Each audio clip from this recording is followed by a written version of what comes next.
नमस्कार मित्रांनो, मी सुयोग केणी तुमचं माझ्या चॅनलवरती स्वागत करत आहे.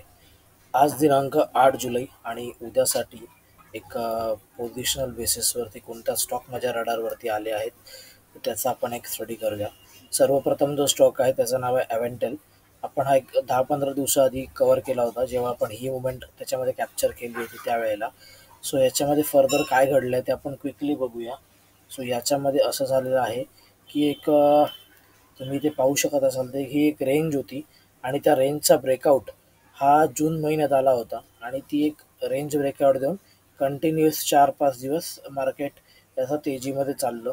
त्यानंतर 2 आठवडे साधारण त्याच्यामध्ये एक प्रॉफिट बुकिंग चालू होती आणि त्या प्रॉफिट बुकिंगचा एक ब्रेकआउट हा आजच्या मंडेच्या सेशनमध्ये आलेला आहे. तुम्ही इथे पाहू शकत असाल याच्या आधी जो हाय बनला होता तो 191-192च्या आसपास एक हाय बनला होता. त्यानंतर प्रॉफिट बुकिंग झाली आणि तिथून एक परत ब्रेकआउट आलेला आहे. सो हा डेफिनेटली याने ऑल टाईम हायचा ब्रेकआउट दिलेला आहे. सोबत त्याचा जो आर एस आय आहे तो आसपास 80च्या आसपास आहे आणि ओव्हरबॉड झोनच्या आसपास आहे. परंतु आजचं जे व्हॉल्यूम झालेलं आहे ते पण ऑलमोस्ट 4 मिलियनचा व्हॉल्यूम या शेअरमध्ये झालेला आहे. सो हा डेफिनेटली माझ्या रडारवर असलेला शेअर आहे. याने एक प्रॉफिट बुकिंगच्या नंतर दिलेला ब्रेकआउट आहे. यामध्ये टार्गेट काय येऊ शकतं ह्या कंपनीमध्ये मला असं वाटतंय की एक फर्दर अपमूव येऊ शकते. ती फर्दर अपमूव कितीची असेल आपण एक पटकन विकली चार्ट पाहूया. हा याचा विकली चार्ट आहे. विकली चार्टवरती पण ब्रेकआउट आहे, ऑल टाईम हाय आहे. ओके, सो विकली चार्टमध्ये पण ऑल टाईम हाय आहे. आवरली चार्टमध्ये पण इथे ब्रेकआउट देऊन इथे सस्टेन झालेलं आहे मार्केट. सो हा डेफिनेटली अपसाईडसाठी प्लेस्ड आहे. याच्यामध्ये मला असं वाटतंय की याच्यामध्ये मी या पोझिशनल बेसिसवरती या स्टॉकचा विचार करतो आहे विथ कन्सिडरिंग माझा स्टॉप लॉस 170चा, कारण याने इथे एक लो बनवला होता तो माझा एक स्टॉप लॉस आहे पोझिशनल बेसिसवरती. याच्यामध्ये एक अपसाईड मला दिसते आहे. इमिडिएट अपसाईड 5 ते 7% असू शकते, बट लॉंग टर्म बेसिसवरती थोडी मोठी अपसाईड असू शकते. लेट सी कसं काय हा प्लेस्ड होतो. सेकंड जो शेअर आहे त्याचं नाव आहे ऑलेक्ट्रा ग्रीनटेक. या कंपनीने पण एक 2020 नंतर एक मोठी रॅली दिली. तुम्ही ते पाहू शकत असाल तर 2020मध्ये हा शेअर 44-45 रुपयाला होता. तिथून एक कंटिन्युअसली जाऊन त्याने 2000 पर्यंतची रॅली दिली. आणि आता काय घडलेलं आहे, ह्याने 2100चा इथे जो हाय बनवला त्याच्यानंतर एक करेक्शन झालं या शेअरमध्ये आणि आता असं वाटतंय की हा सस्टेन झाला आणि याचा ब्रेकआउट इथे आलेला आहे ऑलेक्ट्रा ग्रीनटेकचा. सो इथे मला काय दिसतंय तर इथे ऑलेक्ट्रा ग्रीनटेक हा मला 1900 रुपयाच्या आसपासच्या प्राईसवरती खूप चांगला वाटतोय. याचा जो 50 DMA आहे तो ऑलमोस्ट 1750-1800च्या आसपास आहे आणि याचा 200 DMA म्हणजे लॉंग टर्म मुव्हिंग एव्हरेज जे आहे ते 1600च्या आसपास आहे. सो हा डेफिनेटली पोझिशनल बेसिसवरती चांगला वाटतं आणि आजच सुपर ट्रेंड इंडिकेटरवरती पण पॉझिटिव्ह सिग्नल दिलेला आहे. सो इथून थोडी मला अपसाईड वाटते. अपसाईड पोटेन्शियल काय दिसते, सर्वप्रथम जे टार्गेट असेल ते सायकोलॉजिकल टार्गेट ते 2000 रुपयाचं सायकोलॉजिकल टार्गेट असेल.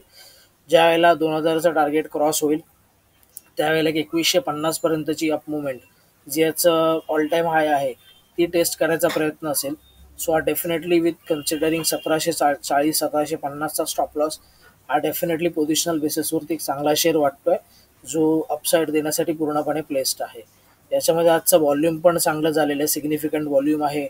आर एस आय पण 65 म्हणजे चांगल्या प्रकारे स्ट्रेंथ आहे या शेअरमध्ये. सो डेफिनेटली हा माझ्या रडावरती असणारा शेअर आहे.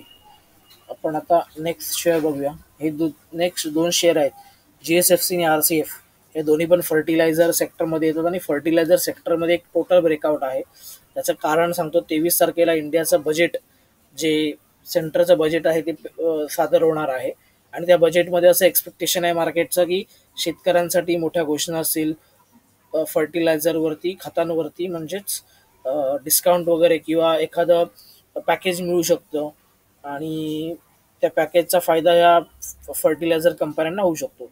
सर्वप्रथम या फर्टिलायझर कंपन्या खूप अंडर व्हॅल्यूड प्राईजवरती सध्या अवेलेबल आहेत आणि याच्यामध्ये काय झालेलं आहे GSFCमध्ये, याने इथे तुम्ही बघत असाल तर इथे एक ब्रेकआउट दिला होता इथे मागच्या वर्षी डिसेंबर महिन्यात आणि साधारणतः डिसेंबर ते जानेवारी 200 रुपयापासून ते 300 रुपयापर्यंत याने मोमेंटम दिला.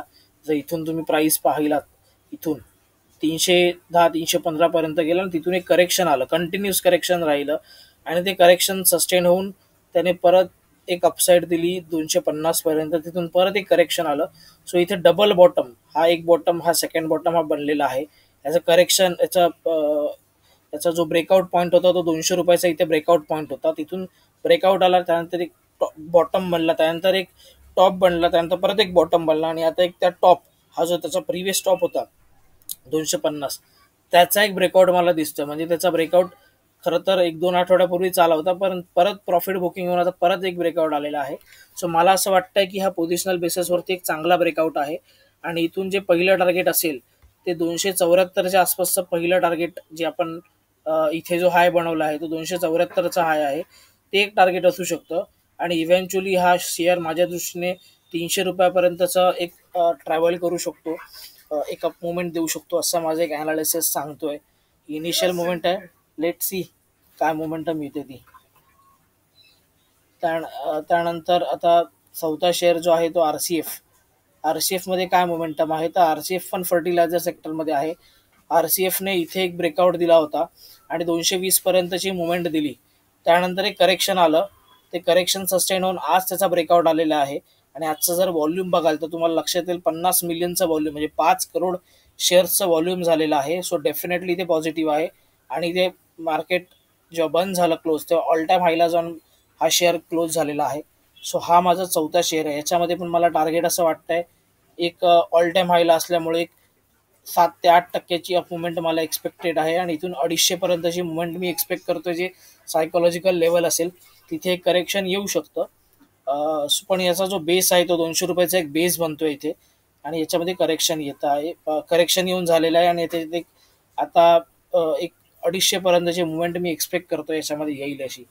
सो लेट सी या शेअरमध्ये काय होतं. सो आजचे 4 शेअर्स आहेत, एव्हेंटेल, ऑलेक्ट्रा, जीएसएफसी आणि आरसीएफ. 4 शेअरपैकी 2 शेअर हे फर्टिलायझर सेक्टरमधले आहेत, एक आहे ती इलेक्ट्रिक व्हेकलची ईव्ही सेक्टरमधलं आहे, आणि एक आहे ते टेलिकॉम सेक्टरमधली कंपनी आहे. सो ओव्हरऑल मला फर्टिलायझर सेक्टर पोझिशनली चांगला वाटतोय टिल बजेट. लेट सी कसं काय होतं या सेक्टरमध्ये. सो हा आजच्या व्हिडिओसाठी एवढंच. तुम्हाला व्हिडिओ कशी वाटली सांगा, आणि तुमचे काही सजेशन्स असतील, रेकमेंडेशन असतील तर कळवा. तोपर्यंत धन्यवाद.